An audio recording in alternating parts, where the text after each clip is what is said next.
नमस्कार, स्वागत है आपका हमारा समाचार में और मैं हूं आपके साथ दिव्या शेखावत। मेरे साथ आप एक महिला देख रहे होंगे, परेशान है और परेशान है इसीलिए आज हमारा समाचार के प्लेटफॉर्म पर आइए। क्यों परेशान, अब आपका सवाल होगा और सवाल भी ठीक होना चाहिए आपका कि आखिर में आए दिन जो महिलाएं हमारे समाचार के प्लेटफॉर्म पर आ रही हैं, क्या रीज़न है। रीज़न भैया, जब महिला पीड़ित होती है, परेशान होती है और कोई रास्ता नहीं होता ना उसके पास, तो एकमात्र जो है उसे मीडिया नज़र आती है। और बिल्कुल कहीं न कहीं ठीक भी है कि जब कोई सुनने वाला नहीं होता तो किसी न किसी को तो आदमी अपनी बात बताएगा।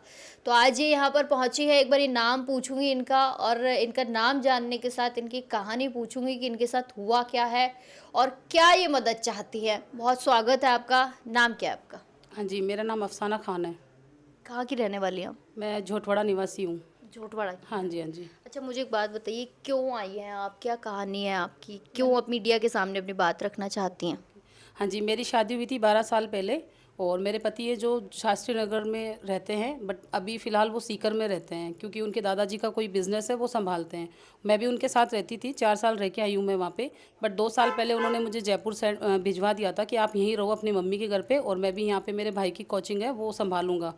तो मैं आ गई थी। फिर आने के बाद में मैं बार-बार बोलती थी कि भई अपन साथ रहते हैं, साथ रहते हैं। तो बोलते थे कि झोटवाड़ा में मैं फ्लैट ले लूँगा रेंट पे और अपन साथ रहेंगे। फिर वो रहते नहीं थे मेरे साथ, मैं मम्मी के घर रहती थी और पापा मतलब भाई की शादी थी मेरे, तो पापा ने बोला ठीक है शादी है अभी तो एक एक साल यहीं रह लो, कोई दिक्कत नहीं है।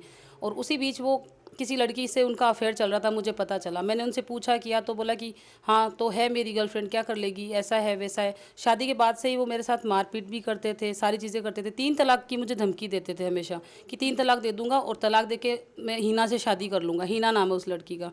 तो मुझे लगता था ठीक है ऐसे ही बोलता है। मेरे पापा को मैंने बताया कि ये 3 तलाक की धमकी देते हैं, बट इन्होंने हमेशा मुझे ही इग्नोर किया कि नहीं कोई बात नहीं, सुधर जाएगा, संभल जाएगा, ठीक है। मेरे 3-3 बच्चे हैं, अब बच्चों का खर्चा नहीं देता है, ठीक है। मैसेज करता है 3 तलाक लिख के और मुझे फ़ोन पे धमकियाँ देता है कि 3 तलाक दे दूंगा तो तेरी औकात पता चल जाएगी। हमेशा यही चीज़ बोली उसने और 3 तलाक दे दिया और 3 तलाक के बाद में उसने शादी भी कर ली। अभी मुझे 2 अक्टूबर को पता चला कि उसने शादी कर ली है और शादी उसने 5 महीने पहले कर ली। सबसे बड़ी बात ये है कि मैं आज परेशान हूँ, जो भी है बच्चों का हक नहीं दे रहा है, ठीक है। और शादी कर ली, मैं परेशान हूँ, मुझे धमकियाँ देता है, गालियाँ बकता है। सारे मेरे पास वॉइस रिकॉर्ड है, मैसेज है, स्क्रीनशॉट ले रखे हैं मैंने व्हाट्सएप पे।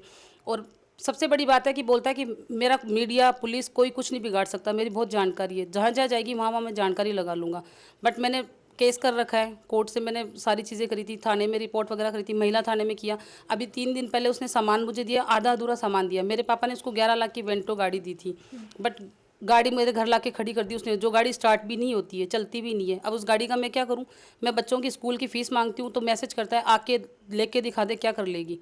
तो मैं तो देखो बहुत परेशान हूँ, बहुत पीड़ित हूँ, इसलिए मैं आपके पास आई हूँ। मुझे इनकी हेल्प मिली गजराज सिंह जी की और इन्होंने मेरा सपोर्ट किया और आज मैं आपके सामने बैठी हूँ, ठीक है। तो मेरी सबसे बड़ी बात यही है कि मेरी हेल्प की जाए, मेरे बच्चों का और मेरा जो हक है मुझे दिया जाए। उसने शादी कर ली, कोई बात नहीं, अब जो कर लिया उसका तो कुछ नहीं कर सकती मैं, बट 3 तलाक कैसे दे सकता है कोई भी आदमी, ठीक है। अब हम लड़कियां हैं, हम मुस्लिम लड़कियों में यही होता है, 3 तलाक दे दिया, हमारे वो उसको मान के बैठ जाते हैं कि 3 तलाक दे दिया तो आपका तलाक हो चुका है, वो आपके लिए गैर महरम हो जाता है, ठीक है। लेकिन ये चीज़ गलत है। आज उसने 3 तलाक दे दिया, अब मैं शरीयत को जानती हूँ, मैं सारी चीज़ें जानती हूँ, दीन को जानती हूँ। आज मैं 3 तलाक लेके बैठ जाऊँ, फिर आगे मेरा क्या होना है? मैं तो शादी भी नहीं कर सकती, मैं तो 3 बच्चे हैं, उनको लेके कहाँ जाऊँगी मैं? मेरी बेटी 12 साल की है, एक 9 साल की है, 3 साल का बेटा है। तीनों के खर्चे नहीं उठा रहा है, ना फीस देता है, ना स्कूल का घर का खर्चा देता है। और ऊपर से ये और कि लेके दिखा, करके दिखा, धमकी देता है कि जान से मार दूंगा अगर कुछ किया तो आप बताओ मैं क्या करूँ अब? तो ये शादी किसने करवाई थी? किसके मतलब शादी में मर्ज़ी उसके से? घर वाले शामिल है उसके, क्योंकि घर वाले उसको सपोर्ट कर रहे हैं, मुझे सपोर्ट नहीं कर रहे हैं। मैं पूछती हूँ ससुर से, सास से, इनसे, तो वो बोलते हैं हम तो साथ में नहीं है। तब साथ में नहीं है तो फिर मेरा हक क्यों नहीं दिया जा रहा है मुझे? उनका शास्त्री नगर में अच्छा 1-1.5 करोड़ का मकान है, गांव में उनकी 9 बीघा ज़मीन है, मुझे मेरे बच्चों का हक क्यों नहीं दिया जाता? फिर मेरे सामने वो एग्रीमेंट बना के लाते हैं कि इस पे साइन कर दो, जिस एग्रीमेंट में लिखा हुआ है कि मैं दूसरी शादी कर लूँ उसमें तुझे ऑब्जेक्शन नहीं होना चाहिए, बेटियां 18 साल की होते ही मुझे दे देना और जो गाँव की ज़मीन है उसमें से तू हिस्सा नहीं ले सकती। तो ये कौन से रूल है, कहाँ के रूल है?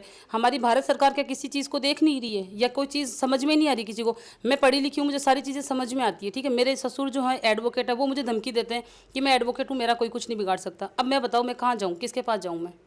आपको जब पहली बार पता चला कि आपके पति के किसी और औरत से जो है नाजायज संबंध है, तो आपने पहली बार उनको क्या कहा? रोका टोका होगा, मना किया होगा? मैंने उनको वैशाली नगर में ही एक फ्लैट था, उस पर रात को 1:30 बजे पकड़ा। मेरा भाई मेरे साथ था, हम लोग गए। वो लड़की, 3 लड़कियां बैठी थी, वो खुद बैठे थे, हाथ में दारू की बोतल थी उनके, ठीक है। मैं पहुंची अंदर, नेहा नाम की लड़की थी वो। मैंने उनके साथ पकड़ा करा, मैं उनको देख के फिर सारी जो भी चीज़ें हुई वहाँ पे, लड़ाई झगड़ा हुआ हमारा, मैं घर चली गई। उसके बाद में मैं 1 साल पीहर बैठी रही। मेरे पापा को मैंने कहा मैं नहीं जाऊँगी, वो आदमी गलत है, वो किसी और के साथ उसका संबंध है। तो पापा ने बोला ठीक है मैं बाहर, मेरे पापा सऊदी अरब रहते हैं, वो बोले मैं बाहर से आऊँगा, उसके बाद बैठ के बात करेंगे। मेरे पापा ने बैठ के बात की, उसने माफ़ी मांग ली कि मैं कभी नहीं करूँगा, मुझसे माफ़ी मांग ली हाथ जोड़ के कि मैं कभी नहीं करूँगा ऐसी गलती।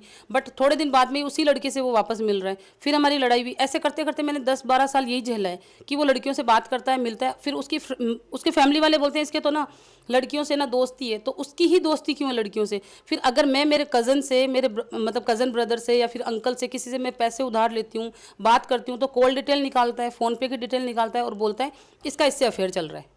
तो मैं जिससे बात करती हूँ वो तो मेरे सारे अवैध संबंध बताए जाते हैं, और उसका लड़कियों से संबंध है वो उसकी फ्रेंड्स बताई जाती है। इस तरीके से सारी चीज़ें की जाती थी मेरे साथ। आपको जब ये सारी चीज़ पता चली, आपने अपने पिताजी को कही, वापस से चीज़ें सॉर्ट आउट हुई हैं। ये शादी वाली बात आपको कब पता चली? जब ये शादी की तब आप कहाँ थी उस दौरान? शादी का ये मुझे मैसेज में या फ़ोन पे यही बोलता था कि मैं तेरे को 3 तलाक दे दूंगा और तेरी औकात तुझे पता चल जाएगी और मैं शादी कर लूँगा हिना खान से। मुझे लगता था ये ऐसे ही बोलता है, बट मुझे शादी कब की ये फिक्स डेट नहीं पता है। इन्होंने थाने में खुद को बोला है कि मैंने जुलाई में शादी करी है, और इन्होंने फ़ोटो लगाए थे व्हाट्सएप पे 2 अक्टूबर को, तब मुझे पता चला इसने शादी कर ली है। मुझे तब तक नहीं पता था इन्होंने शादी कर ली। अब शादी में इनके फैमिली वाले हैं, कौन है, मैंने वो फ़ोटोज़ नहीं देखी है, मैंने इन दोनों की फ़ोटोज़ देखी है जो इसने व्हाट्सएप पे लगाई थी कि मेरी शादी हो गई है, और इसने मेरे सामने कबूल किया है थाने में कि हाँ मैंने जुलाई में शादी कर ली थी। आपके बच्चों से कोई बातचीत होती हो आपके पति की? कोई भी कभी कोशिश की उन्होंने बात करने की, हाय हेलो, कोई फीस वीस दी हो, कभी कोई पैसे वैसे दिए हो? कभी कुछ नहीं दिया, कोई फीस वगैरह नहीं दी। मैं, मेरे पापा जब भी मीटिंग के लिए जाते थे, मेरे पापा हमेशा मुझे लेके जाते थे साथ में मीटिंग में। तो ये मेरे पापा क्या 15 दिन 20 दिन के लिए आते थे। मेरे पापा जब मीटिंग करते तो उनसे पूछा जाता कि आप कब जाओगे वापस सऊदी अरब? पापा बोलते थे मैं 15 को जाऊँगा, तो ये 14 तारीख का या 15 तारीख का बोल के कि हाँ ठीक है आप चले जाओ, उस दिन उसके दूसरे दिन ले जाऊँगा मैं। फिर पापा चले जाते, उसके बाद ना तो ये मुझे लेने आते, ना मुझसे बात करते, ना कुछ और कभी कभी ये जब मिलते थे, मेरे पापा आए हुए रहते थे, जब पापा बोलते थे कि भाई आप दोनों साथ रहो, आप दोनों को साथ रहना है बच्चों के लिए, सिर्फ बच्चों के लिए मैंने समझौता किया था कि ठीक है मैं रह लूँगी साथ में। ऐसा ही मेरे पापा सोचते थे कि बच्चों की ज़िंदगी ख़राब हो जाएगी, इसलिए बच्चों के साथ रहना चाहिए। तो ये बोलता था हाँ ठीक है बच्चों के साथ रह लूँगा, और जैसे ही पापा जाते उसके बाद में ये मेरे को लेने नहीं आते, कहते नहीं रखूँगा मैं तुझे। जितनी मीटिंग हुई है, जितनी बार मीटिंग हुई है, कम से कम आज तक 8 बार मीटिंग होगी जो सामाजिक रूप से होती है ना, जिसमें मेरे चाचा ताऊ, उसके पापा वगैरह, उसमें ये बोलता है मैं रखूंगा इसको साथ में, और फिर रखता नहीं है। एक डेट बता देता है इस डेट को लेके जाऊंगा, उस डेट को मैं बोलती हूँ मुझे लेने आओ तो लेने नहीं आता है, फिर पूछा जाता है तो बोलता है वो खुद ही नहीं आना चाहती। इस तरीके से करता था ये। तो 12 साल आपने निकाले हैं।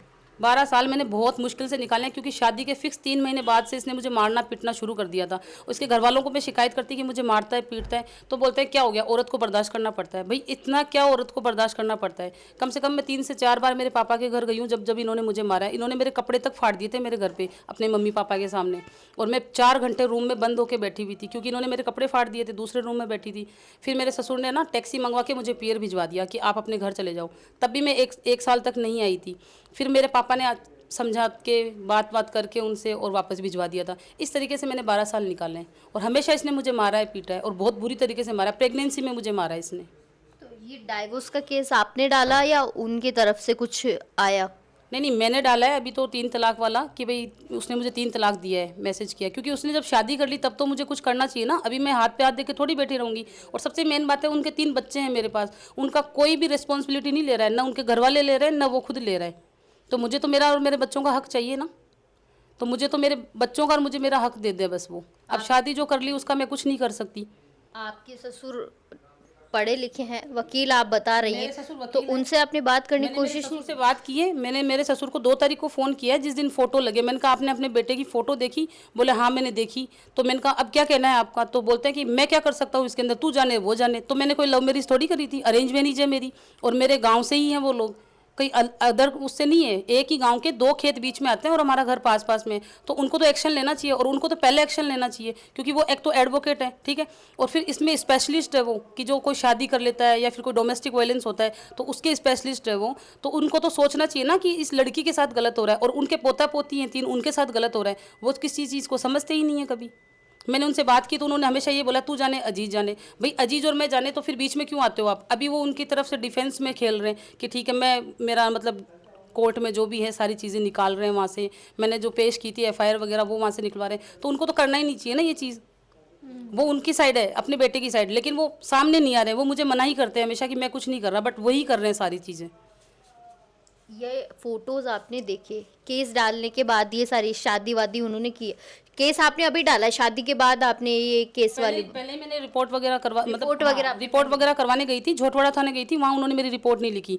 महिला थाने गई, वहाँ भी मेरी रिपोर्ट नहीं लिखी गई, क्योंकि इसकी जानकारी है वहाँ पे, इसके लिए मेरी रिपोर्ट नहीं लिखी गई। फिर मैंने कोर्ट से इस्तिगासा पेश करके फिर मैंने रिपोर्ट करवाई है, तब उन्होंने मेरी रिपोर्ट लिखी है, तब मेरी एफआईआर कटी है वहाँ से 2 महीने बाद। आपकी एफआईआर कट गई, कब आपने एफआईआर दर्ज करवाई? मैंने 29 को करवाई थी और मेरी एफआईआर कटी है 2 अक्टूबर को, क्योंकि जब इसने फोटो लगाए शादी के तो मैं हैंड टू हैंड वहाँ थाने में ये इसी साल की बात है, 2025 की बात। हाँ जी, इसी साल की बात है, 2025 की। अभी अक्टूबर 2 को एफआईआर कटी है महिला थाने से पश्चिम में। आपने फोटोज देखे, अपने पति, क्या नाम है आपके पति का? मेरे पति का नाम अजीज खान है। आपने अपने पति को फोन किया, ये क्या है? नहीं, मैंने फ़ोन नहीं किया, उन्होंने मुझे ब्लॉक कर रखा था। मैंने तो फोटो किसी और के थ्रू देखी थी, जैसे मेरी मम्मी के फ़ोन पे आई, मेरे भाई को, सबको दिखाया उसने, सब जगह लगाई उसने फ़ोटो। तो उन्होंने मुझे बताया, फिर मैंने मेरे ससुर से बात की सबसे पहले, तो उन्होंने बोला कि मैं तो क्या कर सकता हूँ इसके अंदर, आप जानो और अजीज जाने। अब आप बताओ, वो कुछ नहीं जानते हैं, वो फादर है उनके, वो सब कुछ कर सकते हैं, लेकिन वो कुछ नहीं कर रहे हैं। मैंने उनको बोला कि मैंने फ़ोन पे बोला है कि मेरा और मेरे बच्चों का हक दिलवाओ, उसने शादी कर ली कोई बात नहीं। तो कहते हैं अजीज से बात करो आप। अब मैं अजीज से क्या बात करूँ? मैं उससे बात करती हूँ, वो गाली गलौज करता है, इतनी गंदी गंदी गालियाँ बकता है मुझे बकता है, मेरी मम्मी को बकता है, मेरे बच्चों को गालियाँ बकता है। आज आप मीडिया के सामने आइए, कल को फिर वो आपको फ़ोन करेंगे, बोलेंगे कि मेरा नाम खराब किया मीडिया के सामने आके। उन्होंने तो अभी महिला थाने में जब वो आया था दहेज का सामान देने, वहाँ पे जब बात हुई तो मैंने बोला कि आधा अधूरा सामान लेके आयो, पूरा सामान दो। तो वो तो वहाँ भी गाली गलौज कर रहा था, और उसने तो घर जाके फिर रात को मुझे फ़ोन किए हैं, फ़ोन करके गाली गलौज करी और धमकियाँ दी है मुझे कि मैं ऐसे कर दूंगा, जो तूने किया उसका देखना क्या भुगतेगी तू, ये वो। तो वो तो धमकी हमेशा देता है मुझे, मेरे ऊपर इल्ज़ाम लगाता है, गलत गलत सारी चीज़ें करता है वो। उसका तो मैं कुछ नहीं कर सकती, 12 साल से वो यही कर रहा है। और मुझे धमकियाँ मेरे भाई की, मम्मी की, पापा की, मेरे बच्चों की, सबकी धमकियाँ देता है, मुझे मारने तक की धमकी देता है वो। उसका मैं क्या कर सकती हूँ? धमकी तो वो अभी भी देगा मुझे। आज वो व्यक्ति शादी करके मजे से आराम से बैठा है। हाँ, वो शादी करके आराम से बैठा, वो कह रहा है कि वो तो कह रहा है कि मैं तो खुश हूँ एकदम, मैंने तो कर ली शादी, जो करना है कर ले, मेरा क्या बिगाड़ लेगी, ये चीज़ बोलता है वो। मैं बताऊँ अकेली लड़की मैं क्या करूँ? 3 बच्चे और हैं मेरे साथ, है ना, मेरा सपोर्ट करने के लिए कोई नहीं है। मेरी फैमिली से भी कोई इतना खास सपोर्ट नहीं कर रहे हैं कि हाँ ठीक है हम तेरे साथ हैं, क्योंकि उनको इतनी नॉलेज ही नहीं है किसी चीज़ की। और वो सिर्फ एक समाज को देखते हुए कि समाज में इज्जत है, समाज में इज्जत, ऐसी इज्जत का आप बताओ मैं क्या करूं? जब मेरे साथ गलत हो रहा है और मेरे 3 बच्चों के साथ गलत हो रहा है, ऐसी इज्जत का क्या करेंगे अपन? ये बताओ मुझे। ये 3 तलाक उन्होंने फ़ोन पे आपको दिए या मिल के दिए, कैसे, किसके सामने कहा? उन्होंने मुझे फ़ोन पे, कॉल पे मुझे बोला कि मैं 3 तलाक देता हूँ तुझे, और मैसेज करके दिया है, जो मेरे पास सबूत है अभी भी, मैसेज में रखा हुआ है। 3 बार तलाक तलाक लिख के उन्होंने मेरे को तलाक दे दिया। कितनी तारीख को उन्होंने आपको तलाक दिया, मतलब किस साल में दिया? ये उन्होंने मुझे दिया था जुलाई में, 11 से 15 जुलाई के बीच में, और 2022 में। 2022 में। जो मैसेज है मेरे पास वो मैसेज तब का है। तो मैं ज़रा दर्शकों को एक बारी ये क्लियर करना चाहूँगी और मैं आपको ज़रा बताना भी चाहूँगी, भाई साहब ने 2022 में 3 तलाक इनको दिया है। तो मैं ज़रा आपको बता दूं कि 3 तलाक अधिनियम है 2019, उसके तहत जो है किसी भी मुस्लिम विवाह के लिए, महिलाओं के लिए ये बनाया गया है कि भारत में तत्काल 3 तलाक को एक आपराधिक जो है अपराध घोषित किया गया है 2019 अधिनियम के तहत। पहली चीज़ तो ये सुनिए, इस अधिनियम के तहत कोई भी मुसलमान पुरुष किसी भी रूप से, ध्यान से सुन लीजिएगा, मौखिक, लिखित या इलेक्ट्रॉनिक जो है माध्यम से अपनी पत्नी को तत्काल 3 तलाक नहीं दे सकता है।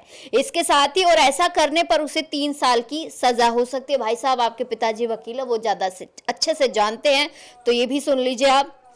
और साथ ही साथ 2000 अधिनियम 2017 में सर्वोच्च न्यायालय के एक फैसले के बाद जो है इस अधिनियम को लाया गया था, जिसमें 3 तलाक को असंवैधानिक घोषित कर दिया गया था। तो 2022 में अगर आप 3 तलाक दे रहे हैं भाई साहब अजीज खान जी, तो पहले मैं आपको एक क्लियर कर देती हूँ कि 2019 में ऑलरेडी एक्ट आ गया है 3 तलाक का। ना तो आप लिखित में 3 तलाक दे सकते हैं, ना मौखिक रूप में आप 3 तलाक दे सकते हैं, और ना ही इलेक्ट्रॉनिक जिस माध्यम से आपने दिया है कि फ़ोन के द्वारा आपने 3 तलाक दिया। तो अब आपका 3 तलाक जो है, सबसे पहली चीज़ तो आप भी पढ़ी लिखी हैं कि वो वैध है ही नहीं। इसके अलावा उन्होंने कुछ और किसी वकील के थ्रू कोई कागज़ भेजे हों आपको? नहीं, कोई कागज़ नहीं भेजे मुझे। कोई कागज़ नहीं भेजे उन्होंने। तो आपका 3 तलाक तो शायद मैं कहूँगी कि वो मान्य ही नहीं रहा है। और दूसरी शादी करना, वो मेरी मर्ज़ी के बिना जो शादी की है वो भी वैलिड नहीं है, क्योंकि हमारे मुस्लिम समाज में ये है कि अगर कोई पर्सन शादी करता है, 4 शादी है हमारे, बट पहली बीवी से आप पूछ के शादी कर सकते हो। मेरी इजाज़त के बिना उन्होंने शादी की है, वो भी वैलिड नहीं है। मेरी इजाज़त होती तब वो कर सकते थे शादी, बट मेरी इजाज़त के बिना उन्होंने शादी की। मुझे पता ही नहीं शादी किससे की है, कब की है, तो वो तो वैलिड ही नहीं मानी जाएगी ना उसकी शादी भी। और हमारे ये कहा जाता है कि अगर आप 2 शादी कर रहे हो, वैलिड मानी गई है, तो पहली बीवी को उसका पूरा हक दो जितना उसको दे रहे हो सेकंड वाली को, तो वो मानी ही नहीं जाएगी ना। मेरे 3 बच्चे और मैं हूँ, हम लोगों को, हम चारों को वो कुछ नहीं दे रहा है, तो सेकंड बीवी को वो क्या देगा? जब पहली वाली बीवी के साथ 12 साल रहा है, बच्चों को जब 3 बच्चे पैदा किए उसने, तो उन बच्चों की उसके पास जिम्मेदारी नहीं है, तो सेकंड वाली जो आई है उसको क्या देगा वो? उसको भी कुछ नहीं देगा वो। गवर्नमेंट से क्या चाहती हैं? गवर्नमेंट कैसे मदद करे? गवर्नमेंट से मैं यही चाहती हूँ कि मेरी और मेरे बच्चों की मदद की जाए, क्योंकि हम बहुत परेशान हैं। ठीक है, बच्चे स्कूल जा रहे हैं, मैं इधर उधर से किसी से लेके कर रही हूँ, बट मेरे को इधर उधर से भी कितने लोग पैसे देंगे आप बताओ? बच्चे स्कूल में जा रहे हैं, 3 बच्चे खाना भी खाते हैं, सारी चीज़ें चाहिए। आज मैं अकेली होती तो मैं अपना कुछ भी कर लेती, बट 3 बच्चों को लेकर देखो, मैं ना तो मैं दूसरी शादी कर सकती हूँ, ना मैं किसी के घर रह सकती हूँ। आज मैं मेरे मम्मी पापा के घर रहती हूँ, तो मुझे यहाँ पे रहते हुए 1 डेढ़ साल हो गया। अब यहाँ पे मैं ज़िंदगी भर तो रह नहीं सकती, मुझे तो कुछ ना कुछ करना पड़ेगा, और मुझे बच्चों की शादी भी करनी पड़ेगी। 2 बेटियां हैं, उनकी बहुत सारी जिम्मेदारियां होती हैं, तो वो जिम्मेदारी मेरा पति, मेरे पति के जो माँ बाप हैं, वो लोग मुझे और मेरे बच्चों का हक दें। मुझे सबसे पहले यही है कि मैं सरकार से ये निवेदन करती हूँ, मेरे बच्चों का और मुझे मेरा हक दिलवाया जाए। तो मैं एक बारी थोड़ा सा, इन्होंने कुछ फोटोग्राफ्स मुझे दिए थे अपने पति के, तो इनके पति ने जो है अपनी नई पत्नी की फोटो लगाए, बकायदा उस पर एक शायरी लिखी, तो मैं पढ़ के आपको ज़रूर सुनाऊंगी कि अब ये ऐलान विधिवत कर दो, मैं तुम्हारा ही हूँ, तुम्हारा ही रहूं, ऐसी वसीयत कर दो, मेरे जीवन में किसी वृक्ष की भांति आओ, अपने साए में रखो और तथागत कर दो। ये शायरी भाई साहब ने जो अपनी पत्नी के साथ लिखी है, नई धर्म पत्नी के साथ। और एक फोटो पर लिखा है remarriage is an excellent test of just how amicable your divorce was. ऐसे करके उन्होंने 3-4 फोटोज लगा रखी, सब पे लिखा है उन्होंने रीमैरिज मैंने कर ली, डाइवोर्स मेरा हो गया। तो ये कह रही हैं कि इनका डाइवोर्स नहीं हुआ है, इनके पति ने जो है बिना डाइवोर्स के ही शादी की है, बिना इनकी इजाज़त के शादी की है। तो ये सबसे पहली बात तो वो शादी वैध है ही नहीं। ठीक है, आप अपनी पत्नी को छोड़कर किसी और महिला के साथ नाजायज संबंध बनाकर रह रहे हैं। ठीक है, पहली बात। दूसरा, आपके 3 बच्चे हैं, तो अब आप मुझे एक बारी, अगर आप कभी मिलेंगे मुझसे या आप कोई भी मर्द हो, मैं सभी मर्दों से पूछना चाहती हूँ, आप तो चलिए शादी करके भाई साहब निकल लिए अपने रास्ते, आप तो अपनी ज़िंदगी में बड़े खुश होंगे, ये औरत कहाँ जाए? 3 बच्चे लेकर कहाँ जाएगी? क्या कोई आदमी या कोई दूसरा मर्द इसे एक्सेप्ट करेगा? इसके 3 बच्चों को एक्सेप्ट करेगा? इस सवाल का जवाब मैं आप सब पढ़े लिखे लोगों से भी, बुद्धिजीवी लोगों से भी पूछना चाहती हूँ, और उन भाई साहब के पिताजी से जो एडवोकेट है, मैं उनसे भी पूछना चाहती हूँ। अंकल, आप बहुत बड़े स्पेशलिस्ट होंगे इस चीज़ के, आप बहुत बड़े वकील होंगे, मेरा सवाल आपसे भी है, इस महिला की ज़िंदगी बर्बाद कर दी है आपके बेटे ने, क्या इस महिला के साथ कोई दूसरा व्यक्ति शादी करेगा? इस महिला के बच्चों को रख लेगा? नहीं रखेगा अंकल। इसी समाज के हम हैं, इसी समाज में हम रहते हैं, और दिन भर यही केसेस हम भी देखते हैं कि हर दूसरे घर की कहानी हो गई जब महिलाएं, बेटियां घर बैठी हैं, और पुरुष प्रधान देश पता नहीं किस ओर जा रहा है। मैं तो सबसे यही कहना चाहूँगी कि चीज़ें बैठ के सॉल्व हो सकती हैं, चीज़ों को बैठकर सॉल्व किया जा सकता है, उन पे काम किया जा सकता है। एक महिला, उसकी ज़िंदगी बर्बाद हो गई, भले से आप अपनी अच्छी लाइफ जी रहे हो, लेकिन उसके बच्चों का कोई फ्यूचर नहीं रहा है, पिता का साया उठ गया, पिता अपने कहीं और मज़े कर रहा है, महिला के पास कोई और चारा नहीं है। और सही बात है भाई कि अगर चलो ये तो पढ़ी लिखी ना हो तो क्या करें, दर दर की ठोकरें खाने को आदमी मजबूर हो जाता है। गजराज जी हैं मेरे साथ, वो इनको लेकर आए, मैं उनसे भी जानूंगी कि वो क्या कुछ कहते हैं इस पूरे मामले में, क्योंकि ये बड़ी ऐसी बातें हैं जो कहीं ना कहीं सोचने पर मजबूर करती है। गजराज जी क्या कुछ कहेंगे इस पूरे के पूरे बात पे, अगर कुछ कहना हो तो? देखिए मैम, ये जब मेरे के नॉन द्वारा मेरे पास फ़ोन आया इनके लिए कि गजराज जी ऐसी ऐसी बात है, कोई मुस्लिम महिला है उसके साथ में अत्याचार हुआ है और आप इनके लिए कुछ करें। वो मैं क्या करूं बताइए आप। कि साहब इनको 3 तलाक द्वारा इनके पति ने इनको तलाक दिया है और 3 बच्चे हैं इनके, और बेसहारा हो गए हैं, ये भी बेसहारा हो गए। तो इनके लिए आप समाज की हर महिला शक्ति की आप आवाज़ उठाते हैं। तो आशा के हिसाब से मेरे पास में इनका फ़ोन आया, तो मैंने कहा बताओ मैडम मैं क्या कर सकता हूँ कि मेरे सारे हो गया। मैंने कहा मैडम मैं आपके लिए इतना कर सकता हूँ कि हमारा समाचार के न्यूज़ चैनल के ऊपर आपको ले जाके मैं आपकी आवाज़ वहाँ से उठवा सकता हूँ, क्योंकि वो लोग ऐसे हैं जो बहुत सारा लोगों की आवाज़ उठाते हैं हमारा समाचार वाले, और वो मैडम हैं वहाँ पे जो पूरी आवाज़ उठाएगी आपके लिए। तो मैं इनको लेके आया। जो मेरे को एक अचंभा हुआ कि 2019 में जब ये कानून ही बंद हो गया, जब ये 3 तलाक वाला कानून ही बंद हो गया, और ये लोग डर क्यों नहीं रहे हैं, इस कानून को मान क्यों नहीं रहे कि 3 तलाक अगर जो देता है उसके लिए सज़ा बनाई हुई है, 3 साल की सज़ा बनाई हुई है। तो ये लोग जो इस तरीके की ओछी हरकतें कर रहे हैं, तलाक करके 3 तलाक मोबाइल पे लिख के देते हैं। और एक सरकार ने, मोदी जी ने जो पूरी सरकार ने मिलके और ये जो संशोधन किया था इसके अंदर, इसको मान क्यों नहीं रहे। तो इस पे सबसे पहले तो इस पे इस बंदे ने जिसने गलती करी है, इसने इस तरीके से हरकत करी है, तो संशोधन द्वारा कानून जो निकाला है उसके खिलाफ उस पर कार्रवाई होनी चाहिए और उसको गिरफ्तार करना चाहिए और उसको सज़ा मिलनी चाहिए। और जो इनके 3 बच्चे हैं, 3 बच्चों का जो भविष्य उसने ख़राब किया है, जो इनका भविष्य ख़राब किया है, उसका सरकार को ख्याल करते हुए इनकी मदद करनी चाहिए और इनको हक दिलवाना चाहिए। यह मेरा कहना है और मुझे लगता है कि हमारा समाचार द्वारा ये बात बहुत दूर तक जाएगी और आप इस आवाज़ को उठाओगे और इस महिला की आपने जो सुनी है इसको आगे भी आप पहुँचाएँगे। चलिए, बहुत शुक्रिया। तो देखिए, तमाम हमारा समाचार देखने वाली महिलाओं से मैं ये कहूँगी कि किसी को कोई डरने की ज़रूरत नहीं है। ये प्लेटफॉर्म, ये मीडिया प्लेटफॉर्म चौथा स्तंभ इसीलिए कहा जाता है क्योंकि आपकी आवाज़ बनता है। मैं हमेशा अवेलेबल हूँ आपकी आवाज़ बनने के लिए। जब भी कोई महिला परेशान है, पीड़ित है, चाहे कोई भी हो, कहीं की भी कोई भी परेशानी हो, आप एनी टाइम आप मुझे कांटेक्ट कर सकते हैं, एनी टाइम आप यहाँ आ सकते हैं, अपनी बात रख सकते हैं। ये हमारा समाचार का प्लेटफॉर्म आपकी आवाज़ ही है और आपकी आवाज़ ही रहेगा। और रही बात ऐसे मर्दों की और ऐसे लोगों की, तो मैं तो यही कहना चाहूँगी, जब आपके लिए एक्ट बनाए गए तो थोड़ा सा उस एक्ट का भी ध्यान रखिए, वरना देखिए कानून के हाथ बहुत लंबे होते हैं। कानून से तो आपको कोई बचा ही नहीं सकता, चाहे कोई टाटा हो, चाहे कोई बिरला हो, कोई फ़र्क नहीं पड़ता। उससे आप कितने ही बड़े पैसे वाले क्यों ना हो, उससे कोई फ़र्क नहीं पड़ता है। कानून के हाथ जब पढ़ते हैं ना, तो अच्छों की जो है बोलती बंद हो जाती है। तो मैं तो यही कहूँगी कि जो लोग इस चीज़ को देखें और समझें कि महिला इज्जत के लिए ही होती है, इज्जत ही महिला की करनी चाहिए, और इज्जत नहीं करेंगे आप तो इसका खामियाजा आपको भुगतना पड़ सकता है। खैर, मैं सभी को कहूँगी कि तमाम छोटी बड़ी अपडेट्स के लिए बने रहिए हमारा समाचार के साथ।